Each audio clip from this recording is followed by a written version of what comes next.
안녕하세요. 반갑습니다. 성경을 하루 한 장 내도 두 장 읽어서 성경을 통독하는 프로그램 이방에 찾아오신 여러분들을 주의 이름으로 환영합니다. 오늘 우리가 함께 묵상할 말씀은 레위기 21장부터 22장입니다. 여러분, 레위기 그러면 아주 재미없죠.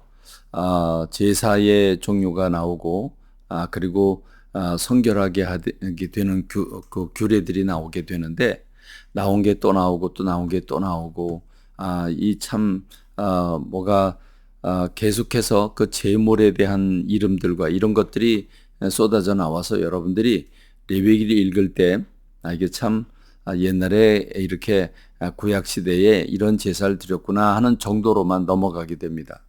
그런데 사실은 레위기가 성경 가운데 가장 중요한 장입니다. 하나님을 예배하고 우리가 성결하게 사는 삶을 가르쳐 주기 때문입니다. 그렇습니다. 하나님을 제대로 예배할 때 하늘문이 열리고 하나님의 영광 받으시고 하나님의 은총이 우리들 가운데 임하게 되고, 병고침과 그리고 생각의 변화와 주님을 향한 마음으로 은혜로 가득 차게 되고 하나님의 영광이 임하게 됨으로써 그 영광을 맛보게 됩니다. 그리고 영광을 맛본 사람들이 주님의 뜻대로, 주님이 거룩하시기 때문에 우리도 거룩한 삶을 추구하고 달려나갈 때에 주님과 더불어 동행하게 되는 겁니다. 그러므로 레위기를 깊이 알아야 합니다. 그런 점에서 오늘은 레위기 21장부터 22장인데, 이 부분은 제사장이 지켜야 할 규례들에 대해서 말씀하고 있습니다. 그러니까 이건 우리하고 관계가 없구나, 제사장만 알면 되는구나, 이렇게 생각할 수 있습니다. 그러나 여러분, 이 구약시대가 지나가고 신약시대가 옴으로써 하나님은 사도 바울을 통해서 우리가 왕같은 제사장이라고 밝히고 있는 모습을 볼 수 있습니다. 우리는 천국 시민이고 하나님 나라의 백성일 뿐만 아니라 왕같은 제사장이라고 말하고 있습니다. 무슨 말입니까?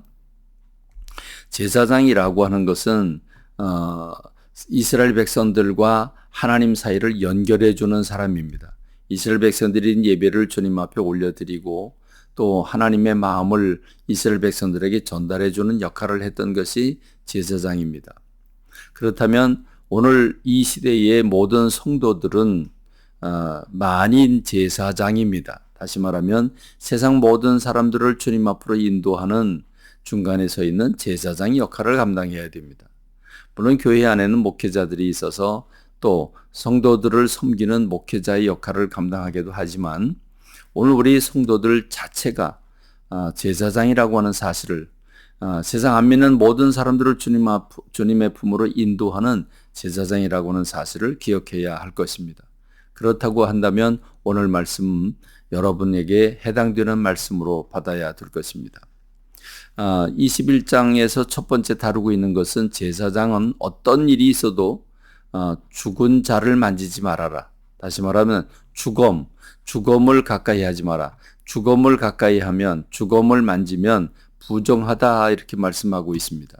부정하다고 하는 말은 더럽다는 말이죠. 그래서 죽은 자를 만짐으로 말미암아 스스로 더럽히지 말아라 라고 말씀하고 있습니다. 제사장은 하나님께 속해서 이스라엘 백성들을 주님의 품으로 인도하는 중간자인데, 하나님께 바쳐진 자들이죠. 근데 하나님은 생명을 다루시는 분입니다.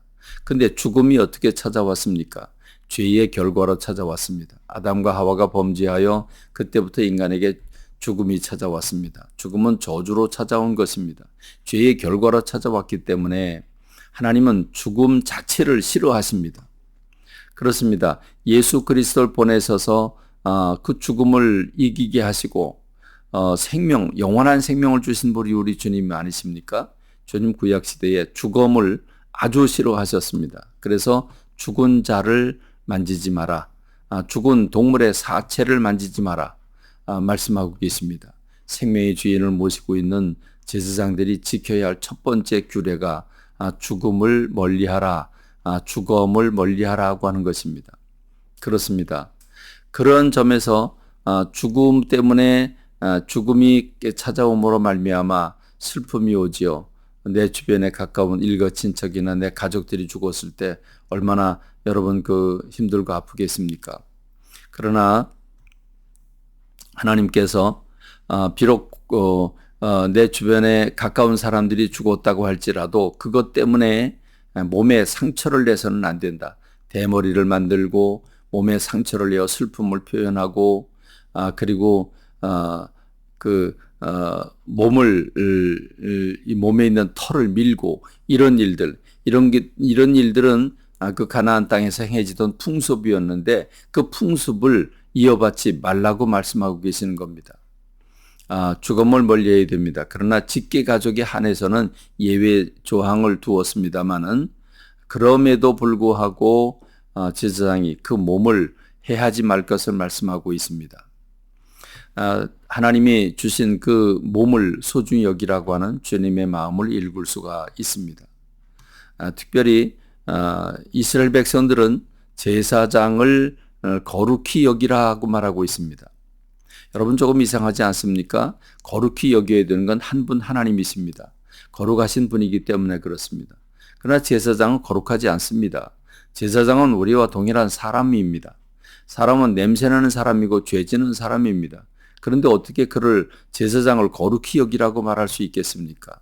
왜냐하면 제사장은 죄인이지만 죄인들 가운데서 가려 뽑았지만 하나님께서 그를 물로 씻기고 그리고 옷을 입히고 관요를 붓고 속죄의 제사를 드리게 하고 그에게 그 거룩한 직분을 맡기셨기 때문에 하나님께서 그의 모든 허물을 가려주시고 그를 하나님의 사람으로 받아주신 것입니다. 그러므로 거룩하신 하나님을 섬기는 종인 그 제사장을 거룩히 여기라고 말씀하고 있습니다. 제사장을 거룩히 여긴다고 하는 것은 하나님을 거룩히 여긴다고 하는 것을 의미하고 있습니다. 오늘 특별히 우리 모두가 다 모든 성도들이 다 제사장이지만 그럼에도 불구하고 또 교회 안에서 성도들을 섬기는 특별한 직분을 가진 목회자들을 거룩히 여기는 그 시각이 성도들에게 있어야 할 것입니다. 그 시각을 갖는 사람들은 은혜를 받을 것입니다. 그러나 제사장을 소홀히 여기는 사람들은 그만큼 신앙생활에 어려움을 겪게 될 것입니다. 특별히 제사장들에게는 하나님 앞에 드려진 제물을 먹게 했습니다. 거룩한 제물을 일반 사람들, 일반 평민이 먹으면 죽습니다. 그러나 그들은 하나님께 바쳐진 사람들이기 때문에 하나님께 바친 제물을 먹도록 허락해 주셨습니다. 그러나 그것도 거룩한 곳에서 거룩하게 먹어야 되고 직계 가족만 먹을 수 있습니다. 하나님이 이렇게 거룩이라고 하는 걸 소중하게 여기신다고 하는 걸 기억하면서 오늘 저와 여러분들이 은혜 아래 살고 성결한 가운데 살게 되기를 간절히 소망합니다. 감사합니다. 말씀 맺겠습니다.